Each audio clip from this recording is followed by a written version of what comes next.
The story of the Missouri Compromise of 1820 is the story about how do we maintain a balance between free states and slave states in the United States. So people wanted to have a fair balance of representation in Congress, and that was largely going to hinge on whether states were free or slave. So let's go back to 1783. We become a new nation when we sign the Treaty of Paris. So 1783, we have all these colonies that were already there. They become states. And then we also now get this light gray territory that Britain cedes to us after the war. So what are we going to do with this territory? How are we going to make sure that it's evenly represented between free and slave?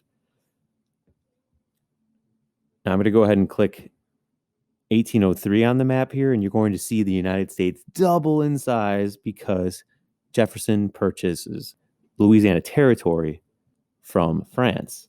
$15 million later, we have double the size of the country. I'll do that again so you could see that. So how are we going to make sure that all this territory is evenly divided and there's even representation between free and slave states? In 1791, they add Vermont to the Union. And Vermont is actually a free state. So what they do is the very next year when Kentucky gets added, Kentucky is a slave state and it balances out representation. Then in 1819, the Missouri Territory wants to become a state. So it reached 60,000 people in the population, and once you reach 60,000, you could apply for statehood. Now, is Missouri going to be a slave state or a free state? There's a lot of slave ownership in Missouri already, so it is really pushing to be a slave state. But that's upsetting Northerners who feel whatever Missouri chooses to be is going to set a precedent for later, because Missouri is the first of the Louisiana Territory areas to become a state.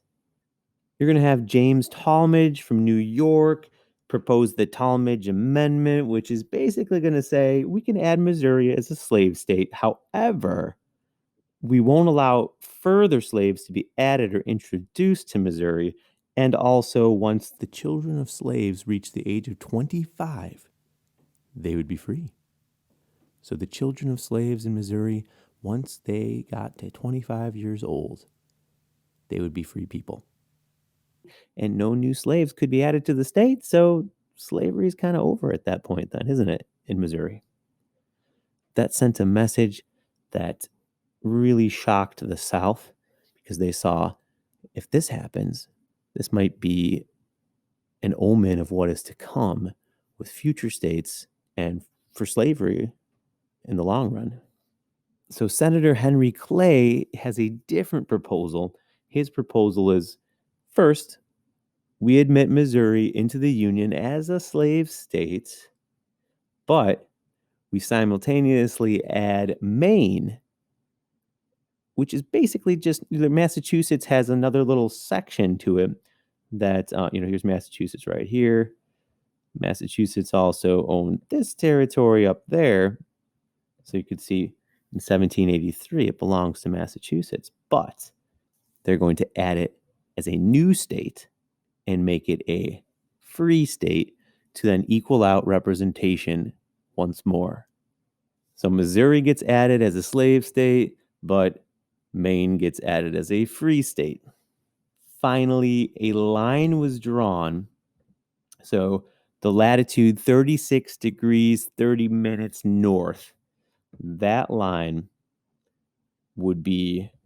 of latitude would determine whether slave states or free states were made in the future. So if you were a territory that wanted to become a state, you were located above the 3630 line of latitude, you were going to become a free state. If you were below 3630, you were going to become a slave state. So that was the Missouri Compromise. And for 30 years, it was able to pretty much settle the issue for the most part until another compromise must be made in 1850 when we get a ton of new territory after the Mexican American War.